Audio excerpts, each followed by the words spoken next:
ओम नमो भगवते वासुदेवाय। अब तक श्रीमद् भागवत कथा के तृतीय स्कंद के 17 अध्याय आपको हम सुना चुके हैं। अब 18वां अध्याय। मैत्रेय ऋषि बोले, हे विदुर जी, नारद के मुख से यह खबर पाकर हिरण्याक्ष श्री नारायण जी से लड़ने के लिए पाताल को चल दिया। जब मार्ग में ही उसने यह देखा कि श्री वराह भगवान अपने 2 दांतों के ऊपर ही पृथ्वी को एक मामूली फल के समान धारण किए चले आ रहे हैं, तब वराह जी को देखकर हिरण्याक्ष ने हंसते हुए कहा, अरे चोर, तू निर्भय होकर कहाँ जा रहा है? यहाँ ठहर, पहले मुझसे युद्ध कर। अब तक मैंने वराह स्वरूप पृथ्वी पर ही देखा था, परंतु आज मुझे आश्चर्य है कि मैं उसे जल में भी देख रहा हूँ। क्या तू मेरा डर नहीं करता, जो मेरे पितामह की छाती पर इस धरती को जिसने हमें पाताल में रखा था इस तरह चुरा कर लिए जा रहा है? अब मेरे हाथों से तेरी जान किसी तरह बच नहीं सकेगी। अब मैंने जान लिया कि नारायण तेरा ही नाम है। तूने ही अनेकों बार अवतार धारण कर मेरे दैत्य बंधुओं का संहार किया है, अतः आज मैं तेरे प्राण लेकर उन सब का बदला चुकाऊंगा। इसके बाद मैं उन साधु महात्माओं एवं ऋषि मुनियों को भी मार डालूंगा जिनके द्वारा किए गए यज्ञ, हवन, तप, जप आदि को तुझसे शक्ति प्रदान होती है। हिरण्याक्ष के इस प्रकार दुर्वचनों को सुनकर श्री नारायण जी कुछ देर तक इसलिए नहीं बोले कि दुर्वचन बोलने से आयु, तेज तथा बल कम हो जाता है। जब वराह जी ने यह जान लिया कि दुर्वचन कहने के कारण हिरण्याक्ष का बल एवं तेज क्षीण हो गया है, तब वे अपने माया द्वारा पृथ्वी को जल पर रखकर उससे इस प्रकार कहने लगे, हे हिरण्याक्ष, वास्तव में मैं जल का ही शुकर हूँ, परंतु मैं तुझ जैसे सिंह बनने वाले गांव के कुत्तों की खोज में सदैव घूमता रहता हूँ, जिसकी मृत्यु समीप आ जाती है। उसे भले बुरे का कुछ विचार नहीं रहता है। यदि यह पृथ्वी तेरे पूर्वजों की छाती है और तू अपने को महापराक्रमी योद्धा समझता है, तो देख, मैं इस पृथ्वी को लिए हुए तेरे सामने खड़ा हूँ। इसलिए अब तू पहले मेरे ऊपर अपनी गदा का प्रहार कर ले, तब मैं तेरे ऊपर अपनी गदा का प्रहार करूँगा। तूने यह बात भी सत्य कही है कि मैंने सहस्रों बार अवतार लेकर बंधुओं को मारकर पृथ्वी का भार उतारा है। वही अवस्था तेरी भी होने वाली है। श्री वराह जी द्वारा कहे गए इन वचनों को सुनकर हिरण्याक्ष ने अत्यंत क्रुद्ध होकर उनके ऊपर अपनी गदा का प्रहार किया। उस समय श्री वराह भगवान ने उसकी गदा को बीच में ही रोक दिया तथा लौटकर अपनी गदा का वार उसके ऊपर कर दिया। इस प्रकार दोनों ओर से गदा युद्ध होने लगा। जब लड़ते लड़ते संध्याकाल होने को आया, उस समय ब्रह्मा जी ने श्री वराह भगवान के निकट पहुंचकर इस प्रकार प्रार्थना की, हे प्रभु, आप हिरण्याक्ष को मारने में विलंब क्यों कर रहे हैं? आप इस अधर्मी को शीघ्रातिशीघ्र मारकर देवताओं का बैर दूर कीजिए। हे नाथ, आपके अतिरिक्त अन्य कोई भी इस दुष्ट को नहीं मार सकता। ब्रह्मा जी द्वारा इस प्रकार स्तुति किए जाने पर श्री नारायण जी ने हिरण्याक्ष को लक्ष्य करके गदा का एक ऐसा प्रहार किया कि जिसके लगते ही उसकी तुरंत मृत्यु हो गई। उसके मरते ही देवतागण प्रसन्न होकर श्री वराह भगवान पर पुष्प वर्षा करने लगे तथा अपना मनोरथ पूर्ण हुआ जानकर आनंद के बाजी बजाने लगे। ओम नमो भगवते वासुदेवाय। 18वां अध्याय समाप्त हुआ। अब 19वां अध्याय। मैत्रेय जी ने कहा, हे विदुर, जिस समय हिरण्याक्ष मारा गया उस समय सब देवताओं सहित ब्रह्मा ने श्री वराह भगवान के समीप जाकर उनकी इस प्रकार से स्तुति की कि हे अनादि पुरुष वराह जी, आपने देवता, ब्राह्मण एवं यज्ञादि की रक्षा करने के निमित्त इस पापी हिरण्याक्ष का संहार किया है। आपने ही पृथ्वी को पाताल से निलाकर जल पर स्थिर की है। अब आपकी कृपा से सब जीव इस पृथ्वी पर रहकर आनंद सहित यज्ञ, जप, तप, पूजा एवं दान आदि कर्म करेंगे। हिरण्याक्ष के समय यज्ञ में देवता तथा पितरों का भाग नहीं मिलता था। अब वे अपना अपना भाग प्राप्त कर आनंद सहित आपका स्मरण करेंगे।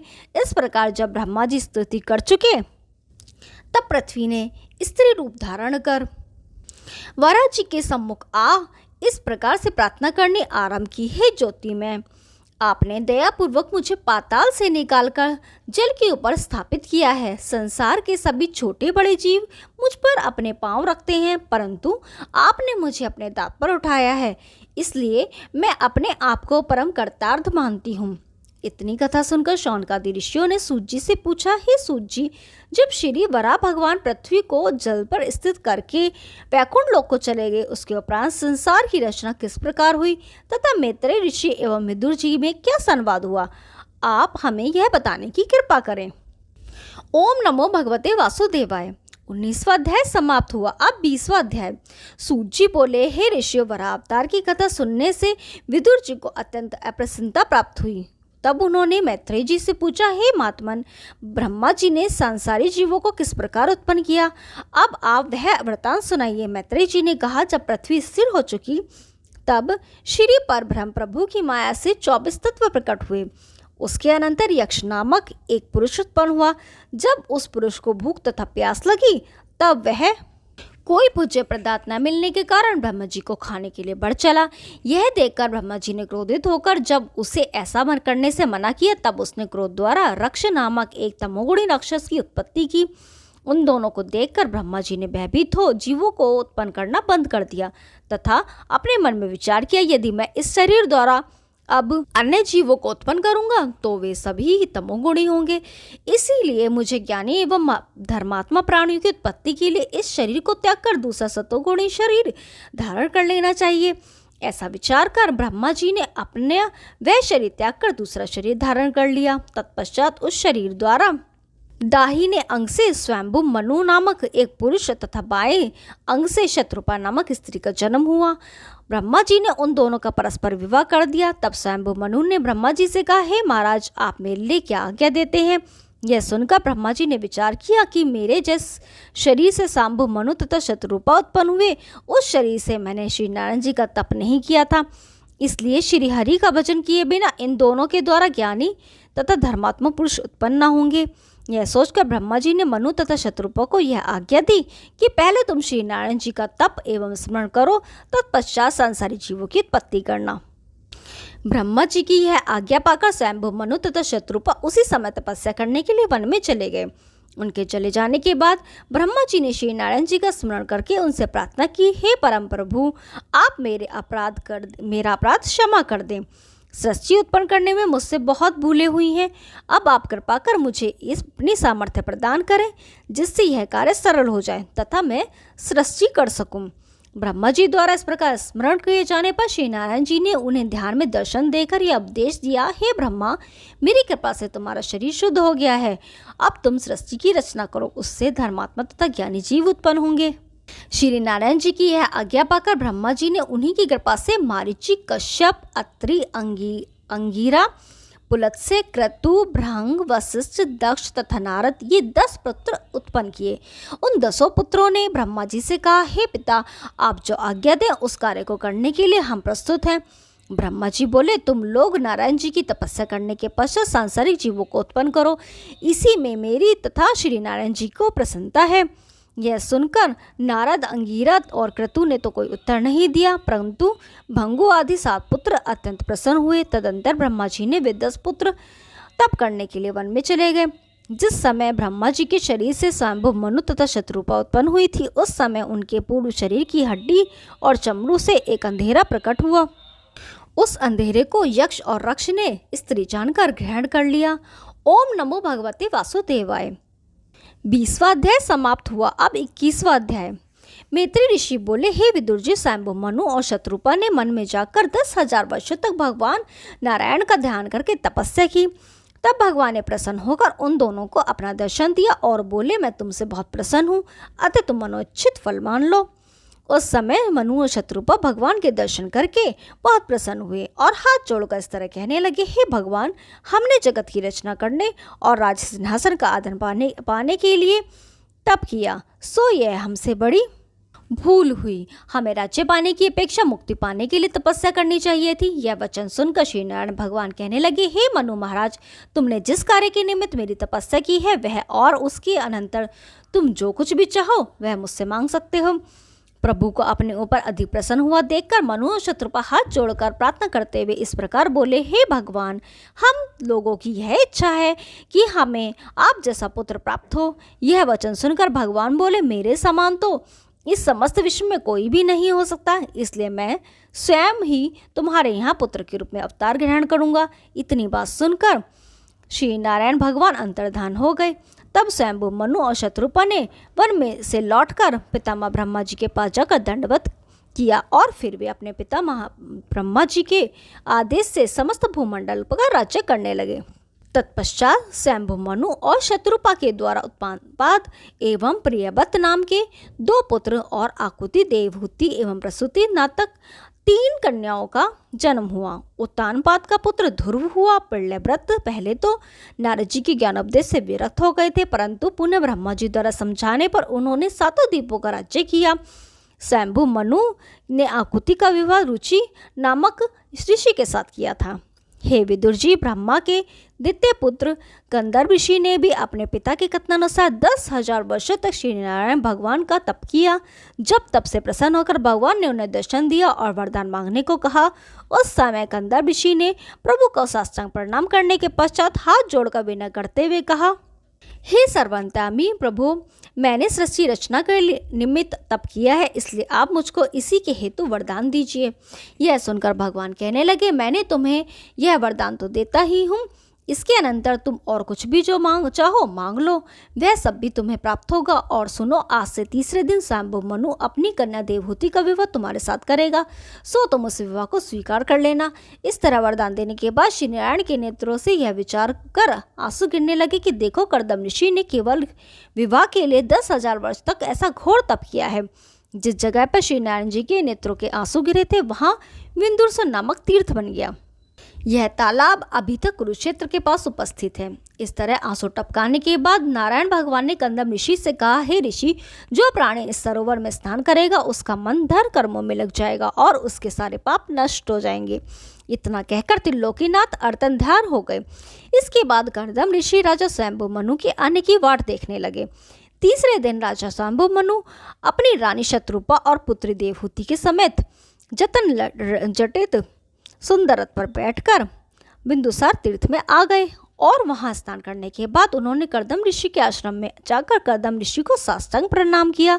इतना वृतांत सुनाने के बाद सूत जी बोले, हे शौनकादि ऋषियों, कर्दम ऋषि ने के उस अति रमणीक आश्रम को देखकर स्वयंभू मनु और शत्रुपा बहुत प्रसन्न हुए और उन्होंने अपनी कन्या देवहूति का विवाह कर्दम ऋषि के साथ कर देने का निश्चय कर लिया। तदंतर वे कर्दम ऋषि के सामने हाथ जोड़कर खड़े हो इस प्रकार कहने लगे, हे महर्षि, देवर्षि नारद के श्रीमुख से आपके गुणानुवादों का वर्णन सुनकर मेरी पुत्री देवहूति की अभिलाषा आपके साथ विवाह करने की हुई है। उसने अपनी मनोइच्छा को अपनी माता से कहा था, अतः मैं उसे अपने साथ लेकर आया हूँ। अब यह मेरी कन्या आपकी सेवा में यहीं रहेगी। स्वयंभू मनु की यह वचन सुनकर कर्दम जी ने अपने मन में बहुत प्रसन्न होते हुए कहा, राजन, आपकी आज्ञा मुझे स्वीकार है। यदि कोई मनुष्य प्रेम सहित किसी को कुछ देता है तो उसे अवश्य ग्रहण करना चाहिए, नहीं तो पीछे उसको न लेने का दुख होता है। परंतु जब आपकी पुत्री को संतान उत्पन्न हो जाएगी तब मैं गृहस्थाश्रम को त्याग कर तपस्या करने के लिए चला जाऊंगा। कर्दम ऋषि की इस बात को राजा स्वयंभू ने स्वीकार कर लिया। ओम नमो भगवते वासुदेवाय। 21वां अध्याय समाप्त हुआ। अब 22वां अध्याय। मैत्रेय जी कहने लगे, हे विदुर जी, जब कर्दम ऋषि ने देवहूति के साथ विवाह करने स्वीकार कर लिया तब राजा स्वयंभू मनु ने ऋषि के साथ अपनी पुत्री का विवाह विधानुसार कर दिया। तत्पश्चात राजा ने ऋषि से कहा, हे महात्मन, मेरी संपूर्ण संपत्ति एवं राज्य के मालिक ब्राह्मण और ऋषि मुनि ही हैं, इसलिए आपको यदि धन अर्थात सेना आदि किसी भी चीज की जरूरत हो तो आप मेरे लिए आज्ञा कीजिए, मैं तुरंत ही भिजवा दूंगा। यह सुनकर कर्दम ऋषि ने मुस्कुराते हुए कहा, हे राजन, हमको इन वस्तुओं में से किसी की कोई जरूरत नहीं है। इसके बाद जब राजा मनु और शत्रुपा अपनी पुत्री देवहूति को कर्दम जी के पास छोड़कर घर को चलने लगे तब देवहूति रोने लगी। तत्पश्चात राजा और रानी उसको धीरज बंधाकर ऋषि की आज्ञा से मार्ग से चले गए। सूत जी बोले, हे ऋषि, देवहूति कर्दम जी की सेवा में तत्पर रहते हुए उनके प्रत्येक काम को बिना कहे ही कर देती थी। उधर स्वयंभू मनु ने बहिष्मतिपुरी में, जहां वरा भगवान के रोम गिरने से कुशा प्रकट हो गई थी और ऋषि मुनियों द्वारा मंत्र पढ़े जाने के कारण जिसमें असुरों का प्रवेश होना असंभव था, अपने सिंहासन पर बैठकर यह विचार किया कि मेरे पास राज्य और संपत्ति अधिक है। सांसारिक प्राणी अधिक धन हो जाने पर भी उसे अपने आनंद के लिए तो खर्च कर देते हैं, किंतु परलोक सुधारने के लिए दान पुण्य आदि कुछ नहीं करते। भगवान जिस मनुष्य को धन संपत्ति दे उसे चाहिए कि वह उस धन को श्री नारायण जी के नाम पर शुभ कर्मों में अवश्य लगाए। ऐसा सोचकर राजा स्वयंभू मनु ने हर साल विधानुसार यज्ञ करना शुरू कर दिया। वे नित्य प्रति प्रातःकाल ब्राह्मणों की अनेक गो एवं स्वर्ण इत्यादि बहुत सी वस्तुएं दान में देने लगे। नित्य कर्मों से निश्चित होने के बाद वे साधु महात्मा एवं ब्राह्मणों के मध्य में बैठकर श्री नारायण भगवान के गुणानुवाद और लीला कथाओं को सुनाया करते थे। जिस समय कोई साधु संत तथा महात्मा पुरुष नहीं होते थे, उस समय वे स्वयं ही भगवान नारायण का ध्यान करते और उनके चरणारविंदों में मन लगाते थे। इस तरह 71 चतुर्युग पर्यंत उन्होंने राज्य किया। श्री नारायण जी की दया और हरिभजन के प्रताप के कारण अंत काल तक उनका यश एवं वैभव जैसे का तैसा बना रहा। उनका कोई भी क्षण भगवत चर्चा एवं हरिस्मरण के बिना व्यतीत नहीं होता था। उनके राज्य में आवश्यकता अनुसार वर्षा होती थी और वृक्षादि हर समय फल फूल से लदे रहते थे। उनकी समस्त प्रजा सुख भोगते हुए भगवान नारायण का भजन कीर्तन तथा स्मरण करती रहती थी। दुख का नाम तो किसी ने स्वप्न में भी नहीं सुना था। ओम नमो भगवते वासुदेवाय। 22वां अध्याय समाप्त हुआ। अब 23वां अध्याय। मैत्रेय जी बोले, हे विदुर जी, देवहूति हर समय अपने पति की सेवा में लगी रहती थी। एक दिन वह अपने पति के सम्मुख हाथ जोड़कर खड़ी हुई। उसके हाथ जोड़ने का कारण यह था कि उसके मन में गृहस्थ जीवन के सुखोभोग की अभिलाषा थी। कर्दम ऋषि तो उसकी सेवा और पवित्रता धर्म से बहुत प्रसन्न रहते थे। उस समय उन्होंने अपने तपोबल से यह बात जान ली कि मेरी स्त्री को गृहस्थ आश्रम में सुखोभोग की अभिलाषा है। यह जानकर उन्होंने अपने हृदय में विचार किया कि इससे एक राजपुत्री होते हुए भी कभी मुझसे अपने लिए वस्त्राभूषण आदि की मांग नहीं की है, इसलिए इसकी कामनाओं को अवश्य पूर्ण करना चाहिए। ऐसा विचार कर ऋषि देवहूति से बोले, हे राजपुत्री, मैं तुमसे बहुत प्रसन्न हूँ। जो तेरी इच्छा हो सो मांग ले। तू अपने हृदय में यह सोच मत कर कि मैं तुझको मनोचित वस्तु कहाँ से ला कर दूंगा। श्री नारायण भगवान की कृपा से मैं तुझे संसार की समस्त वस्तुएं ला दे सकता हूँ। यह सुनकर देवहूति ने मुस्कुराते हुए कहा, हे नाथ, आप लोक परलोक दोनों जगह के आनंददाता हैं। जब मैंने आप जैसे महापुरुष को पति रूप में प्राप्त कर लिया, तब मुझे और किसी वस्तु की अभिलाषा शेष रह गई है जिसे मैं आपसे मांगूं। मेरे पिता ने आपको ऐसा महापुरुष एवं गुणवान समझकर ही तो मुझे आपको अर्पित किया है। अब मुझे केवल एक बात गृहस्थ सुख के उपभोग की अभिलाषा है, क्योंकि बार बार भोग विलास करना भी उचित नहीं है। देवहूति के ऐसे वचन सुनकर कर्दम ऋषि बोले, हे राजपुत्री, तू धीरज धर, मैं तेरी मनोइच्छा अवश्य पूरी करूंगा। ऋषि के ऐसे प्रिय वचन सुनकर देवहूति अपने हृदय में विचार करने लगी कि मेरे पास वस्त्राभूषण एवं सुखोपयोग की कोई वस्तु तो है ही नहीं, और मेरा ये शरीर भी मिट्टी एवं धूल से लथपथ रहता आता है। ऐसी हालत में भोग विलास किस तरह हो सकेगा। जिस समय देवहूति ने अपने हृदय में यह विचार किया, उसी समय अंतर्यामी कर्दम ऋषि ने उसके मन का सब हाल जान लिया। तब उन्होंने अपने योग बल से उसी समय वहां पर एक ऐसा मनोहर रतन जटित विमान प्रकट कर दिया, जो स्वर्ण से निर्मित और आकार प्रकार में बहुत बड़ा था। उसमें चारों ओर मोतियों की झालरें लटकी हुई थी और रेशमी मखमली बिछोने बिछे हुए थे। उस विमान में इंद्रपुरी के मकानों से भी अधिक सुंदर अनेकों मकान बने हुए थे। देवहूति ने जब उस विमान को देखा, तब अपने हृदय में यह विचार किया कि मेरा धूल धूसित शरीर इस विमान पर बैठने योग्य नहीं है। तब देवहूति के मन की बात को समझकर ऋषि ने अपने योग बल द्वारा निर्मल और स्वच्छ जल से परिपूर्ण एक नारायण कुंड को उत्पन्न किया। उस कुंड में सुहावने कमल खिल रहे थे और उन कमलों पर भौरे गूंज रहे थे।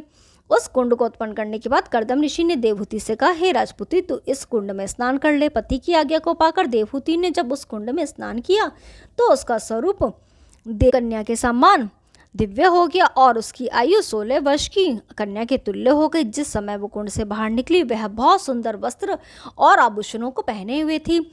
उसके साथ ही 1000 सुंदर दासियां भी थीं, जो सुंदर वस्त्राभूषण से सुसज्जित थीं और अपने हाथों में चंवड़ लिए हुए थीं।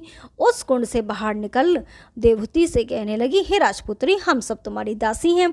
उस समय देवहूति ऐसी प्रतीत हो रही थी कि उसे देखकर कामदेव की स्त्री रति भी लज्जित हो जाए। जब कर्दम ऋषि ने अपनी चंद्रमुखी पत्नी की ओर देखा, तब उन्होंने हृदय में यह विचार किया कि मुझे भी अपना शरीर ऐसा ही सुंदर बना लेना चाहिए, ऐसा निश्चय कर जो ही कर्दम ऋषि ने उस कुंड में स्नान किया तो ही वे अश्वनी कुमार के समान दिव्य स्वरूप युवावस्था वाले हो गए। इस प्रकार श्री नारायण जी की कृपा से जब उन दोनों पति पत्नी तरुण हो गए तब वे प्रसन्नचित होकर विमान में जा बैठे। समस्त दासियां भी उसमें बैठकर अपना अपना कार्य करने लगी। सुख और विलास की जो सामग्री वैकुंठ और इंद्रलोक में रहती हैं वे सब भगवान की कृपा से उस विमान में विद्यमान थी। हे विदुर, उस विमान में रहकर कर्दम ऋषि और देवहूति ने बहुत समय तक सांसारिक सुखों का उपभोग किया। उनका जब जी चाहता था तभी वह विमान वायु में उड़ता क्षण भर में ही इंद्रलोक, वरुण लोक, कुबेर लोक, गंधर्व लोक आदि संपूर्ण लोकों में और मंद्राचल आदि पर्वतों पर पहुंच जाता था। देवता तथा देव स्त्रियां उस विमान को देखकर कर्दम जी और देवहूति के भाग्य की सराहना करती थी। इस प्रकार देवहूति के साथ भोग विलास करते हुए कर्दम ऋषि को 10,000 वर्ष बीत गए। उस संसर्ग के कारण देवहूति के गर्भ से 9 कन्याओं ने जन्म लिया। उस समय कर्दम जी ने यह विचार किया अब मुझे सांसारिक सुखों को त्याग कर फिर से नारायण जी का भजन एवं तप करना चाहिए। ऐसा विचार कर उन्होंने देवहूति से कहा, हे राजपुत्री, अब मेरा मन गृहस्थी में नहीं लगता। यदि आप कहो तो मैं नारायण जी का भजन करने के लिए चला जाऊं। ऋषि के ऐसे वचन सुनकर देवहूति ने हाथ जोड़कर उत्तर दिया, हे स्वामी, हरि भजन करना बहुत श्रेष्ठ है। मैं भी अभी तक सांसारिक भोग विलास में मग्न रहकर आपकी सेवा से विमुख बनी रही। मुझे उचित तो यह था कि मैं आपके चरणों का ध्यान धरकर मुक्ति को प्राप्त करती, परंतु सेवा न करके इन 9 कन्याओं को जन्म दे बैठी हूँ। हे नाथ, अब मुझे इनके विवाह की चिंता लगी रही है। यदि इनका विवाह हो जाए तो मैं भी आपकी सेवा करने के लिए आपके साथ चलूंगी। आपके पहले चले जाने से मैं इनके लिए वर कहाँ से ढूंढूंगी। देवहूति के ऐसे वचन सुनकर कर्दम जी ने अपने हृदय में सोचा कि श्री नारायण भगवान ने मुझे मेरे यहाँ पुत्र रूप में अवतरित होने का वरदान दिया था, किंतु अभी वह अवतरित नहीं हुए हैं। अगर मैं अभी से गृहस्थाश्रम को त्यागता हूँ तो यह बात पूर्ण नहीं हो सकेगी। अतः मुझे उचित है कि मैं अभी से सन्यासी नहीं बनूं। इस प्रकार मन में दृढ़ निश्चय कर कर्दम ऋषि ने अपनी स्त्री से कहा, हे राजपुत्री, तुम किसी बात की चिंता मत करो। तुम्हारे गर्भ से श्री नारायण भगवान का अवतार होगा। तत्पश्चात परब्रह्म परमेश्वर की महान कृपा से देवहूति उसी समय गर्भवती हो गई। ओम नमो भगवते वासुदेवाय। 23वां अध्याय समाप्त हुआ। कल 24वां अध्याय शुरू करेंगे। तब तक के लिए नमस्कार।